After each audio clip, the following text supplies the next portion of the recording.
Fala galera, estamos de volta! Voltamos agora para dar aquela olhada linda nos artrópodos, certo?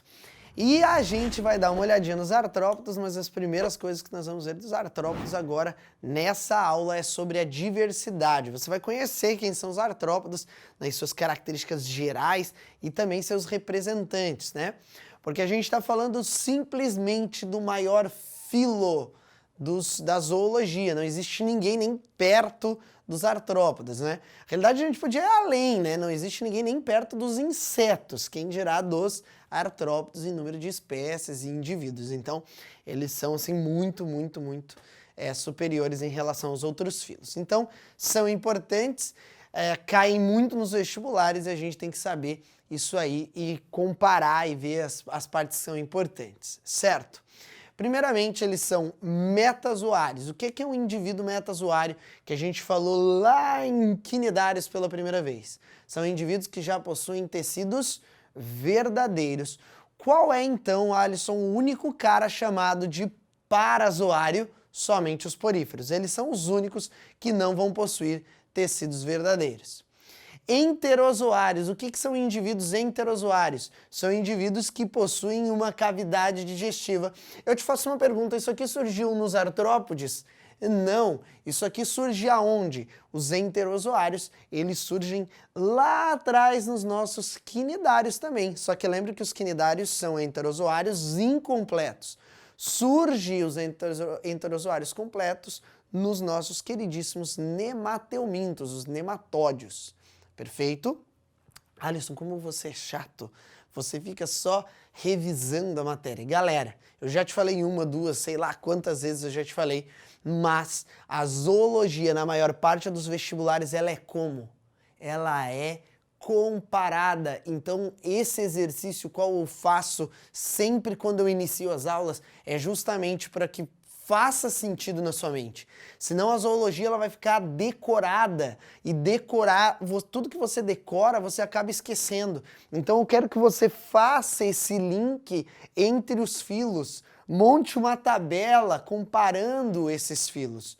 É extremamente importante você saber aonde surgiu determinada novidade evolutiva. Então isso faz parte do estudo, faz parte do conhecimento e de dar o significado ao que você está estudando. São segmentados. Essa segmentação surge pela primeira vez nos filos, tá? Nenhum outro antes tinha segmentação. Tinha, né? Os anelídeos tinham. Então, os anelídeos tinham já a metameria. Só que a metameria deles vai ser diferente e daqui a pouco a gente vai focar um pouquinho nisso. Eles vão ser neuromiários, isso quer dizer que eles têm sistema nervoso e muscular. Isso surge em quem? Nos poríferos? Não. Poríferos são os únicos na escala zoológica chamadas de aneuromiários, que não possuem sistema nervoso e nem sistema muscular, certo? Então, neuromiários a partir dos quinidários, plateumintos, nemateumintos, anelídeos, todo mundo tem, até os cordados, que é o último filo que a gente vai ver. São triblásticos, por quê? Possuem 3 folhetos germinativos. Se o aluno sempre me pergunta, me manda aquela dúvida e diz assim, Alisson, eu ainda não consegui linkar esse negócio de ser triblástico. Galera, isso foi lá na êmbrio que você viu. Vamos relembrar? Eu posso ser monoblástico, diblástico ou triblástico. Triblástico é quando eu tenho 3 folhetos germinativos. O que seriam esses 3 folhetos germinativos? Folhetos germinativos são um conjunto de células, os quais podem virar qualquer coisa lá na fase embriológica. Claro, a ectoderme vai dar origem a um tipo de coisa, a mesoderme a outro tipo de coisa e a endoderme a outro tipo de coisa também. São celomados do tipo esquizocélicos, que eu também preparei uma tela para você compreender a diferença deles. Esses celomados são indivíduos que possuem uma cavidade que abriga órgãos. E aí eu te pergunto, aonde surgiu? Lembra que em uma das aulas que a gente fez eu te mostrei o que era um pseudocelomado? Então o celomado é um cara que vai ter a cavidade. O acelomado é o cara que não tem cavidade. Porífero acelomado, quinidário acelomado, plateuminto acelomado. Plateuminto, corpo achatado, não tem espaço para ter uma cavidade dentro dele. Daí vem o nemateuminto com pseudoceloma. E depois dos nemateumintos, todos são celomados. Mas podem ser celomados de duas maneiras. E é isso que a gente vai tirar essa tua dúvida também na aula de hoje. Além disso, são protostômios, que a primeira abertura a partir do blastóporo vai ser a boca, fator bem importante. Até agora, todo mundo que tem boca, que tem aparelho digestório, excluindo poríferos, é protostômio. Ainda não surgiram os deuterostômios na escala evolutiva aqui. E a simetria deles é bilateral, que significa que eu posso dividir o corpo em dois planos iguais, certo? Então, é isso que são as características gerais deles. Claro que eu vou especificar algumas. Vamos dar uma olhadinha primeiro no celoma. O celoma, existem duas formas de você encontrar o celoma. Então eu tenho o celoma esquizocélico e o enterocélico. Qual é a diferença? Então eu tenho aqui, ó, a mesoaecto e a endoderme, a mesoaecto e a endoderme. Em rosinha aqui é da onde vai surgir o celoma nos enterocélicos. Como eu estou fazendo dos esquizocélicos, eu vou dar um foco primeiro aqui. Que fase da embriologia que é isso aqui? Mórula, blástula, gástrula ou neurula? Essa daqui é a gástrula, porque eu tenho a formação aqui no meio do arquêntero, você deve lembrar. Aqui do lado eu tenho esses dois bolsões. Quando o celoma surge dessas duas bolsas aqui, eu chamo de esquizocelia. Mas Alisson, por que o senhor não me explicou o esquizocélico? Por que você está querendo me explicar o enterocélico? Porque é fundamental você aprender isso, cara. Comparando, é muito mais fácil do que pegar isso aqui sozinho. Qual a diferença para o enterocélico? O enterocélico, ele vai ter que o celoma surge de invaginações do arquêntero. Tipo, vai fazer a orelhinha do Mickey e aqui vai formar o celoma, que é a cavidade que vai abrigar órgãos. Então isso daqui, ele vai dar origem a uma cavidade, as quais os órgãos vão ficar ali dentro, bonitinhos.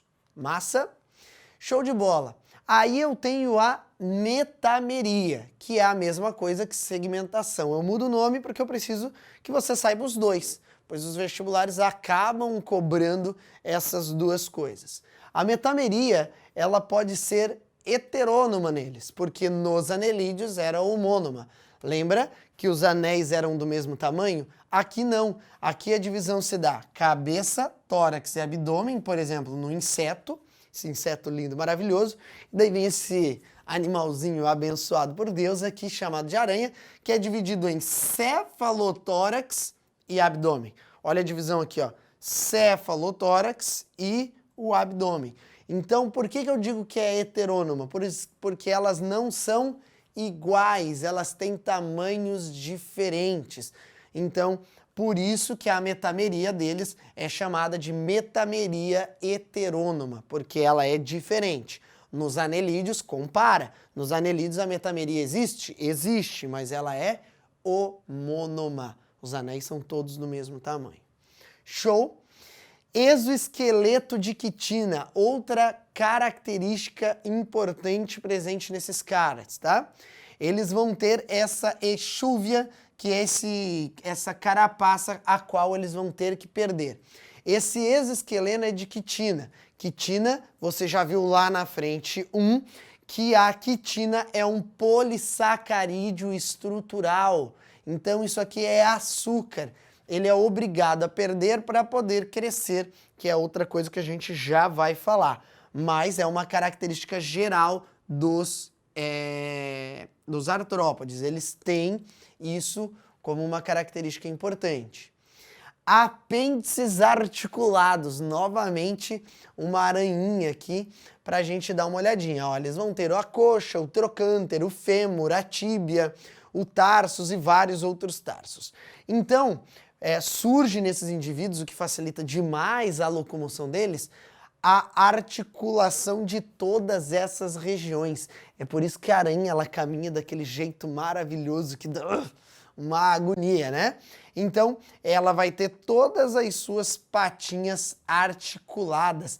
Todas as regiões vão ser articuladas. Então, o que de fato é bem importante a gente reconhecer.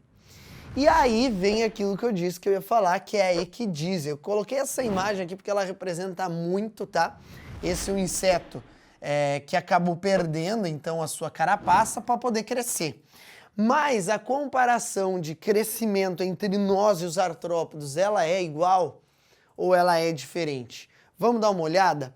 Olha só, os artrópodes, eles têm um crescimento que ele é descontínuo.